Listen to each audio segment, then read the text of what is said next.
DTM Online TV subscribe गरिदिनुहोस्।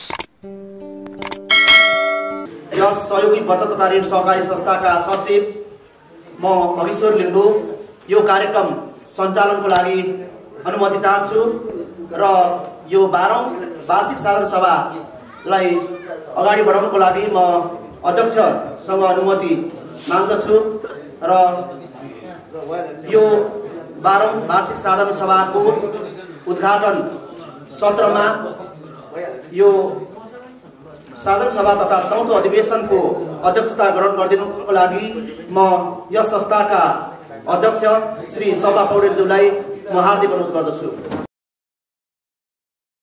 सभाको समुद्घाटन प्रमुख अतिथिज्यूबाट पारसमा दीप प्रज्वलन गरी हामी तालीले उहाँलाई साथ दिनेछौँ।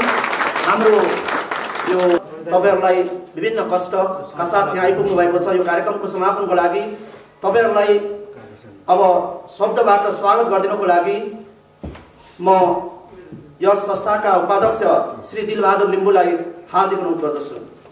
हाम्रो यो 12औं वार्षिक साधारण सभामा उपस्थिति दिनुहुने सर्वप्रथम त प्रमुख अतिथि एवं यस व्यासमा आसीन सम्पूर्ण अतिथिज्यूहरू र हाम्रो चाहिँ फेदाबाट उपस्थिति हुनेदेखि लिएर बेङ्गलोर विभिन्न क्षेत्रबाट हाम्रो चाहिँ शेयर सदस्यहरू उपस्थिति दिनुभएको छ। यो संस्थाको यो चाहिँ 12औं वार्षिक साधारण सभालाई सफल बनाउन अझै यसलाई चाहिँ अझै चाहिँ निखारेर कसरी लान सकिन्छ, अझै यसको चाहिँ भविष्यलाई कसरी राम्रो बनाउन सकिन्छ, संस्थालाई अझै संस्थागत हिसाबले कसरी अघि बढाउन सकिन्छ भन्ने हिसाबले पक्कै पनि आजको समय यहाँले दिएर आउनु भएको छ। यसको लागि हामी आजको तर्फबाट यहाँलाई हार्दिक धन्यवाद दिँदै म यहाँलाई सम्पूर्ण स्वागत गर्न चाहन्छु। धन्यवाद। जय सरकार। कार्यक्रमहरूको संक्षिप्त प्रतिवेदन पेश गर्नको लागि म यस संस्थाका अध्यक्ष श्री शोभा पौडेलज्यूलाई म हार्दिक अनुरोध गर्दछु। अब भने शुभकामना मन्तव्यको लागि गुराँस बचत तथा ऋण सहकारी संस्थाका अध्यक्ष टीकाराम कोलालज्यूलाई म हार्दिक अनुरोध गर्दछु। सहयोगी बचत ऋण सहकारी संस्था हिजो अस्ति मात्रै यो बजारमा स्थापना भए जस्तो लाग्थ्यो। आज 12 वर्ष बितिसकेछ।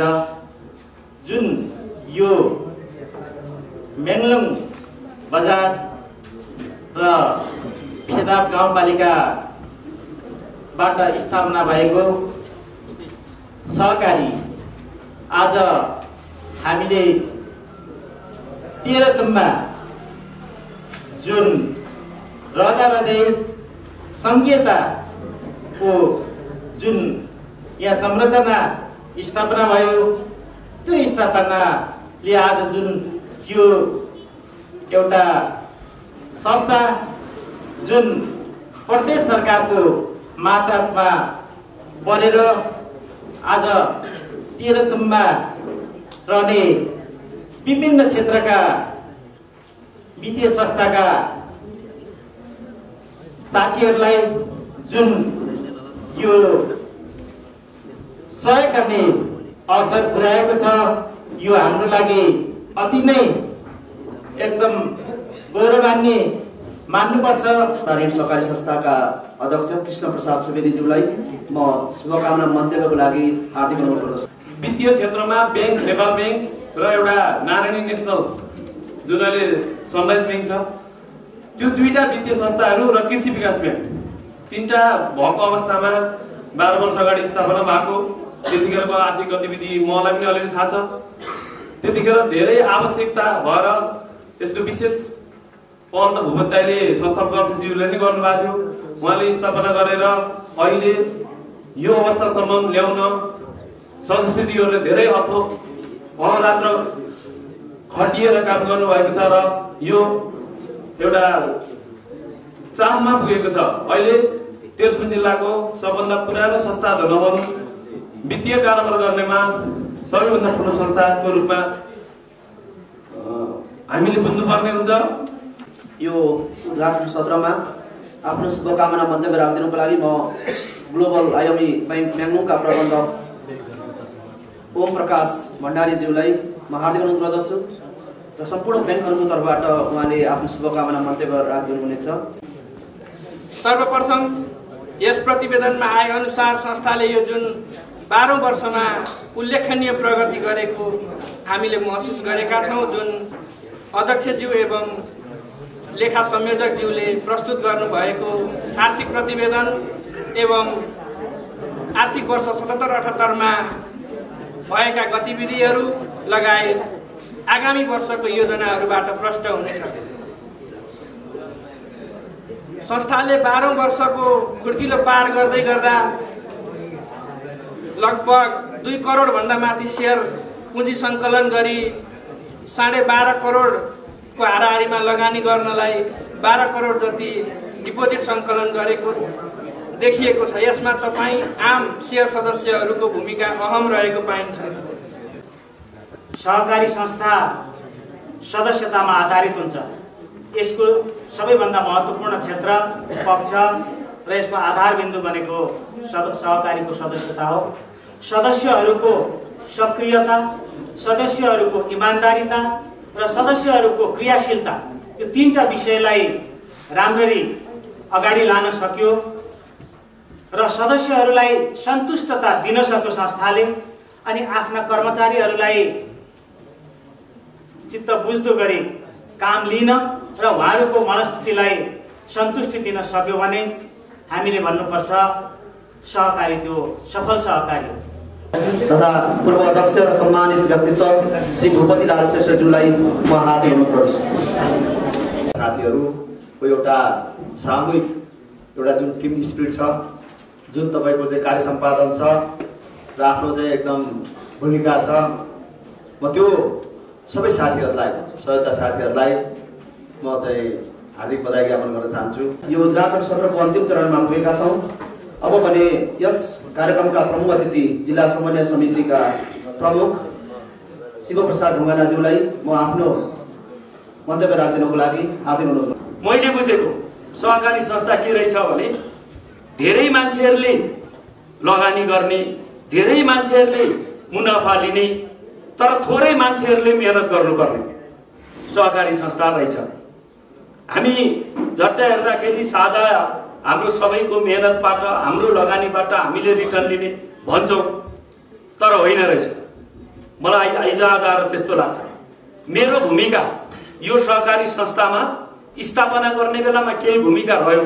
बीचमा साथीहरूले केही राय सल्लाह सुझाव मागेको बेला राय सल्लाह सुझाव आफूले जाने अनुसार योग्यता क्षमता अनुसार दिने काम त गरिराखेका छ। तर जति यो कार्य समितिमा बस्ने साथीहरू र यसमा जोडिएका विभिन्न समितिमा बस्ने साथीहरू हुनुहुन्छ, उहाँहरू जति मेरो यो संस्थामा योगदान छैन। तर मुनाफा बराबरी खाइरहेको छु। मैले बराबरी खाइरहेको छु भनेपछि निश्चित साथीहरूलाई खटाउने अनि धेरैले बाँडेर खाने संस्था सहकारी संस्था रहेछ भन्ने लाग्न थाल्यो। हिजो आज आएर मैले सहकारीको बुझाइ यसरी बुझ्न थालेको छु। अब हामीले बनाएको कार्य समिति यदि इमान्दार भयो, यदि राम्रो ढङ्गले अगाडि बढायो, यसले वित्तीय संस्थालाई चाहिँ त्यही ढङ्गले फलाउने काम गर्यो भने त हामीले वार्षिक रूपमा बोनस त खाने नै रहेछौँ। अहिलेसम्म यो सहयोगी सहकारी संस्था स्थापना भएदेखि पहिलो वर्षदेखि नै केही न केही धेरै थोरै भयो होला, तर पहिलो वर्षदेखि नै क्रमशः हामीले बोनस खाइराखेका छौँ र हामी यहाँ सहभागी पनि भइरहेका छौँ। तर धेरै सहकारी संस्थाहरू छन् जुन सहकारी संस्थाको नेतृत्व गलत भयो, त्यसले ठिक ढङ्गले व्यवस्थित ढङ्गले सहकारी संस्था सञ्चालन गर्न सकेन, अनि पहिलो वर्षदेखि नै यहाँहरूले बोनस होइन यो सहकारी संस्थाको ऋणमा डुबेको हरेक वर्ष ऋणमा डुब्दै जान्छ र यहाँहरूले घर घरानबाट आएर हरेक वर्ष तिर्दै जानुपर्छ। त्यो अवस्थाका सहकारी संस्थाहरू पनि स्थापित भएका छन् देशमा, त्यो तेह्रथुम जिल्लामा पनि छन्। अब यदि त्यस्तो अवस्था भएको थियो भने आज यो उपस्थिति हुन्थ्यो कि हुँदैन थियो होला। यसरी पनि हामीले चाहिँ संस्थालाई विश्लेषण गर्नुपर्छ भन्ने म यहाँको बिचमा अनुरोध गर्न चाहन्छु। हामी संस्थालाई क्रमशः नेतृत्व विकास सँगसँगै क्रमशः नेतृत्व हस्तान्तरण पनि गर्ने चरण गर्दै आएका छौँ। हामी यसरी हेर्दाखेरि नेतृत्व चयन गर्दै गर्दा हाम्रो सहकारी संस्थामा जाने नेतृत्व या हाम्रा ती बिग्रेका डुबेका सहकारी संस्थाहरू जस्तो खालको नेतृत्व त हामीले पुर्याउँदै छौँ कि छैनौँ, त्यतापट्टि पनि हामीले ध्यान दिन जरुरी छ र दिनुपर्छ। हामीले त्यसरी दियौँ।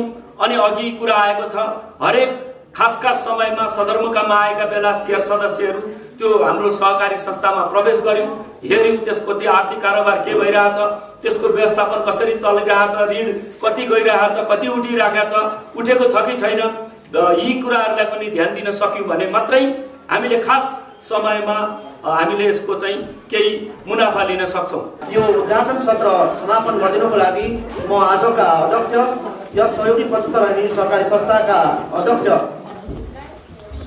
शोभा पौडेलज्यूलाई हार्दिक अनुरोध गर्छु। यस सहयोगी 75 सहकारी संस्थाका सचिवज्यू, यस कार्यक्रमका